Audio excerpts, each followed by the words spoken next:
Selamat pagi. Apa kabarnya di hari ini? Semoga semuanya tetap sehat, selalu semangat untuk belajar di rumah, walaupun kita tidak saling bertatap muka, teman dengan teman, kalian dengan ibu, tetapi kita harus selalu menjaga kesehatan, harus selalu semangat, dan tetap patuhi protokol kesehatan, memakai masker, menjaga jarak, dan rajin cuci tangan. Diharapkan kepada orang tua bisa membimbing anaknya untuk belajar melalui video ini di rumah. Dan kita akan belajar di hari ini terdapat di dalam tema 1, indahnya kebersamaan, kelas 4, subtema 1, keragaman budaya bangsaku, pembelajaran 6. Sekali lagi kita akan belajar di dalam tema 1, indahnya kebersamaan, subtema 1, keragaman budaya bangsaku, pembelajaran 6. Muatan pembelajaran kita di saat ini adalah bahasa Indonesia dan PPKN. Tujuan pembelajarannya yang pertama, siswa dapat menemukan gagasan pokok dari teks bacaan. Yang kedua, siswa dapat menyebutkan keberagaman yang terdapat di wilayah sekitar. Bacalah teks yang berjudul Rumah Adat Gadang, Sumatera Barat, kemudian temukan dan tuliskan gagasan pokok dan gagasan pendukung. Di sini, Ibu ada salah satu paragraf dari teks bacaan Rumah Adat Gadang, Sumatera Barat. Jadi Ibu ambil teks yang bacaan paragraf yang pertama. Jadi paragraf yang pertama itu Ibu ambil untuk dijadikan contoh dan kita akan bahas bersama-sama untuk menentukan gagasan pokok dan gagasan pendukung. Sebelum kita menentukan gagasan pokok dan gagasan pendukung, supaya lebih mudah, Ibu membagi paragraf ini ke dalam beberapa kalimat. Jadi, paragraf ini terdiri atas beberapa kalimat. Kita akan bagi bersama-sama. Ini paragraf 1. Kalimat yang pertama, rumah gadang adalah rumah tradisional suku Minang yang dapat dijumpai di Sumatera Barat. Jadi paragraf yang pertama ini kalimat yang pertama ini di dalam paragraf 1 berbicara tentang rumah gadang adalah rumah tradisional suku Minang.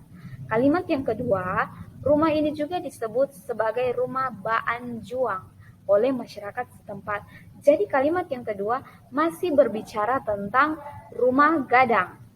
Jadi kalimat yang kedua ini merupakan kalimat pendukung atau kalimat penjelas dari kalimat yang pertama.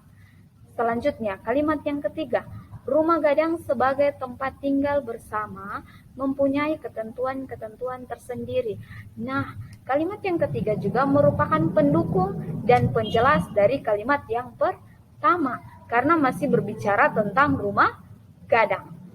Keempat, kalimat yang keempat, misalnya ketentuan mengenai jumlah kamar yang bergantung pada jumlah perempuan yang tinggal di dalamnya. Sama, kalimat yang keempat juga demikian. Dia menjelaskan kalimat yang pertama. Kalimat yang kelima, rumah gadang biasanya dibangun di atas sebidang tanah milik keluarga induk dari suku atau kelompok tertentu secara turun-temurun. Kalimat yang kelima juga demikian, masih membahas tentang rumah gadang sama dengan kalimat yang pertama. Kalimat yang keenam juga, rumah gadang hanya dimiliki serta diwarisi dari dan kepada perempuan kelompok tertentu. Jadi, kalimat 2, 3, 4, 5, dan 6 menceritakan tentang kalimat yang pertama. Jadi, gagasan pokok terdapat di dalam kalimat yang pertama, yaitu rumah gadang adalah rumah tradisional suku Minang yang dapat dijumpai di Sumatera Barat. Sedangkan kalimat 2, 3, 4, 5, dan 6 merupakan kalimat pendukung atau kalimat penjelas yang menjelaskan, yang mendukung gagasan pokok pada kalimat yang pertama. Sampai di sini sudah paham? Sudah paham? Jadi, untuk menentukan gagasan pokok dan gagasan pendukung harus cermati baik-baik, harus dibaca baik-baik teks bacaan, dan kemudian supaya kita bisa dengan mudah menentukan, dibagi satu paragraf dibagi atas beberapa kalimat, supaya kita dapat melihat kalimat mana yang jadi gagasan pendukung, kalimat mana yang jadi gagasan pokok.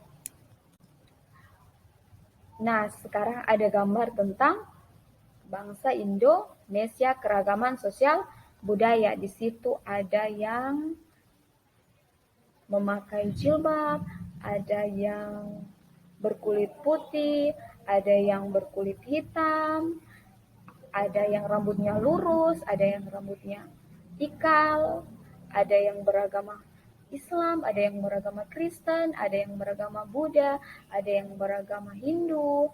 Kita semua tergabung di dalam apa? Di dalam Negara Kesatuan Republik Indonesia. Jadi, kita semua walaupun berbeda-beda, walaupun memiliki keragaman di dalam berbagai macam suku, berbagai macam agama, bahasa, budaya, adat istiadat, tetapi kita dipersatukan di dalam satu kesatuan negara Republik Indonesia. Karena perbedaan itu merupakan identitas bangsa Indonesia. Jadi perbedaan bukan menjadi satu penghalang untuk mencerai-beraikan kita, tetapi perbedaan keragaman mempersatukan kita di dalam satu kesatuan bangsa Indonesia. Seperti halnya ada di dalam keluarga, jika mama, papa berbeda dengan orang, berbeda dengan kita pendapatnya, berbeda dengan kita pemikirannya, jangan jadikan perbedaan itu sebagai bahan untuk kita marah, sebagai bahan untuk kita tidak melakukan apa yang orang tua perintahkan kepada kita.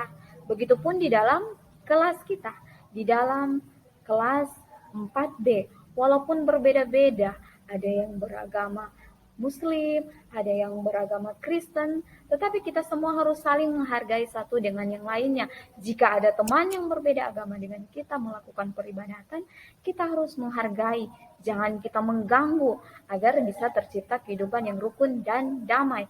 Jika ada teman yang tidak tahu pelajaran dan bertanya, kita harus bantu, jangan memilih-milih. Kita harus bantu siapapun dia, kita harus bantu. Begitupun di lingkungan masyarakat. Ketika kita harus bekerja bakti, maka kita harus mengikutinya. Kita harus bergotong royong untuk bekerja bakti agar kerjaan cepat selesai. Walaupun begitu banyak perbedaan, tetapi kita buat perbedaan itu untuk mempersatukan kita semua. Jadi sekali lagi, ketika kita akan membuat hal-hal yang baik, bagaimana caranya kita mempersatukan bangsa Indonesia, bagaimana kita mempersatukan lingkungan kita. Kita harus saling menghargai satu dengan yang lainnya.